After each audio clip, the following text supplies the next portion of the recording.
Good morning students. आज हम John Locke के सामाजिक समझौता सिद्धांत के बारे में अध्ययन करेंगे।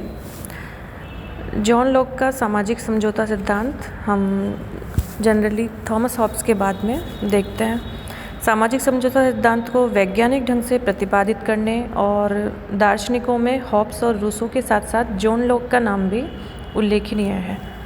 लॉक के सामाजिक समझौते का सार है कि निरंकुश राजतंत्र के स्थान पर वैधानिक राजतंत्र की स्थापना और पार्लियामेंट की अंतिम सत्ता को स्वीकार करना नितांत न्याय संगत है। लॉक के समझौती जो विचार थे वो हॉब्स के विचारों से हम ये कह सकते हैं कि बिल्कुल विपरीत थे। उनके समझौता संबंधी विचारों की व्याख्या निम्न प्रकार से की जा सकती है। सबसे पहले हम इनको क्रमशः देखेंगे। सर्वप्रथम उसमें मानव स्वभाव की धारणा, फिर जिस प्राकृतिक अवस्था का जॉन लॉक ने वर्णन किया, प्राकृतिक अवस्था में उन्होंने किन अधिकारों की बात की, उन अधिकारों की क्या महत्वताएं थी, फिर उसके बाद में हम जॉन लॉक के जो सामाजिक समझौता सिद्धांत के महत्व एवं उसमें जो कमियां रह गई उनको हम क्रमशः देखेंगे। हॉब्स की भांति लॉक ने भी मानव स्वभाव की व्याख्या की है, किंतु हॉब्स ने मनुष्य के केवल पार्श्विक प्रवृत्तियों को ही नहीं देखा, जबकि लॉक उनके मानवीय गुणों पर भी बल देते हैं। लॉक के अनुसार मनुष्य की मुख्य विशेषताएं बुद्धिमान तथा विचारशील प्राणी होना है। वह अपनी विवेक बुद्धि से एक नैतिक व्यवस्था की सत्ता को स्वीकार करते हैं और उनके अनुसार कार्य करना अपना कर्तव्य मानते हैं। उनके अनुसार मानव स्वभाव से ही ऐसा सामाजिक प्राणी है जो कि पारस्परिक सहयोग, प्रेम, दया आदि के आधार पर दूसरे मनुष्यों के साथ संबंध रखते हुए अपना जीवन व्यतीत करता है। हॉब्स और लॉक के मानव स्वभाव संबंधी विचारों में बुनियादी अंतर है। हॉब्स का मनुष्य कोरा जंगली पशु है, जबकि लॉक का जो मनुष्य है जिसके बारे में जॉन लॉक वर्णन करते हैं वो एक नैतिक प्राणी है। हॉब्स ने कहा कि मनुष्य घोर स्वार्थी है, जबकि लॉक का मनुष्य परोपकारी भी है। हॉब्स का मनुष्य जहाँ झगड़ालू है तो लॉक का मनुष्य शांतिप्रिय है। फिर हम बात करेंगे लॉक द्वारा वर्णित प्राकृतिक अवस्था की।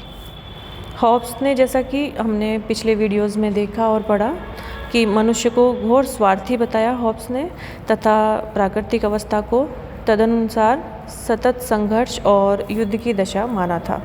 परंतु लॉक ने मनुष्य को स्वभावतः परोपकारी, दयालु, सहयोगी व समाज प्रिय माना तथा उसी के अनुसार प्राकृतिक अवस्था की कल्पना भी इसी प्रकार की। उन्होंने कहा कि मनुष्य पारस्परिक युद्ध की अवस्था में ना होकर पारस्परिक सहयोग की अवस्था में रहना चाहते हैं। और लॉक की प्राकृतिक अवस्था की कई विशेषताएं हैं। पहली है, प्राकृतिक अवस्था में जॉन लॉक ने बताया कि सभी मनुष्य समान थे, क्योंकि सभी सृष्टि के एक स्तर और सब एक ही सर्वशक्तिमान और अंततः बुद्धि संपन्न सृष्टा की कृतियाँ हैं। द्वितीय, प्राकृतिक अवस्था शांति एवं पारस्परिक सद्भावना पर आधारित होने के कारण सभी व्यक्ति समान एवं प्राकृतिक अवस्था के सभी लाभों का उपयोग करते थे। तीसरा बताया जॉन लॉक ने कि प्राकृतिक अवस्था का नियंत्रण प्राकृतिक नियमों के द्वारा होता है।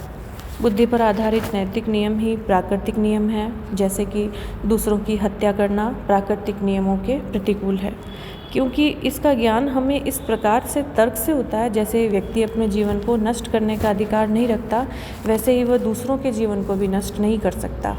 वह जो व्यवहार अपने लिए चाहता है वैसा ही व्यवहार उसे दूसरों के साथ भी करना चाहिए, और जो व्यवहार वह दूसरों से अपने प्रति नहीं चाहता वो व्यवहार उसे दूसरे व्यक्तियों के साथ नहीं करना चाहिए। आगे हम बात करेंगे कि जॉन लॉक ने जो मनुष्य की स्वभाव की व्याख्या की और जो प्राकृतिक अवस्था बताई, उस प्राकृतिक अवस्था की मूलभूत विशेषता ये थी कि जॉन लॉक ने प्राकृतिक अवस्था में सभी मनुष्यों को 3 अधिकार प्राप्त होने की बात बताई। वे अधिकार इस प्रकार थे: पहला, जीवन का अधिकार; दूसरा, स्वतंत्रता का अधिकार; और तीसरा, संपत्ति का अधिकार। हम चर्चा करेंगे जीवन के अधिकार के बारे में। लॉक के अनुसार आत्मरक्षण मनुष्य की सबसे प्रबल आकांक्षा होती है, और हम सभी जानते हैं कि अगर हम इस धरती पर आए हैं तो हम सभी स्वतंत्रतापूर्वक आराम से हमारे अधिकारों के साथ में जीना ज़रूर चाहते हैं और उनकी सब क्रियाओं का प्रधान प्रेरक तत्व उनका जीवन है। इस उद्देश्य की पूर्ति के लिए किए जाने वाले बुद्धिसंगत कार्य मनुष्य के विशेषाधिकार है, अर्थात लोक के अनुसार अपना जीवन सबको प्यारा है और सबको उनको सुरक्षित रखना उसका प्राकृतिक अधिकार है। दूसरा जो अधिकार है, जो कि जॉन लॉक ने बताया कि मनुष्यों को स्वतंत्रता का अधिकार प्राप्त है। लॉक के अनुसार स्वतंत्रता का अर्थ स्वेच्छाचारिता नहीं, लॉक के शब्दों में अपनी इच्छा के अनुसार कार्य करना, किसी की इच्छा के अनुसार कार्य करने को बाध्य ना होना प्राकृतिक अवस्था की स्वतंत्रता है। तीसरा जो अधिकार जॉन लॉक ने बताया, संपत्ति का अधिकार। लॉक के अनुसार संपत्ति का अधिकार एक महत्वपूर्ण अधिकार है। इसमें जीवन और स्वतंत्रता के अधिकार भी सम्मिलित है। लॉक के अनुसार किस चीज़ को मनुष्य ने अपने अगर शारीरिक श्रम के द्वारा प्राप्त किया है तो वह उस पर उसका प्राकृतिक अधिकार प्राप्त है। उदाहरणतया मनुष्य ने अगर मजदूरी करके अपना मेहनताना प्राप्त किया तो उस पर उसका प्राकृतिक अधिकार प्राप्त है। उन्होंने बताया कि ईश्वर ने भूमि और उसकी सभी वस्तुएं सब व्यक्तियों को सामूहिक रूप से प्रदान की। व्यक्ति का शरीर ही उसके पास ऐसी एक संपत्ति है जिस पर कि उसका एकमात्र अधिकार प्राप्त होता है।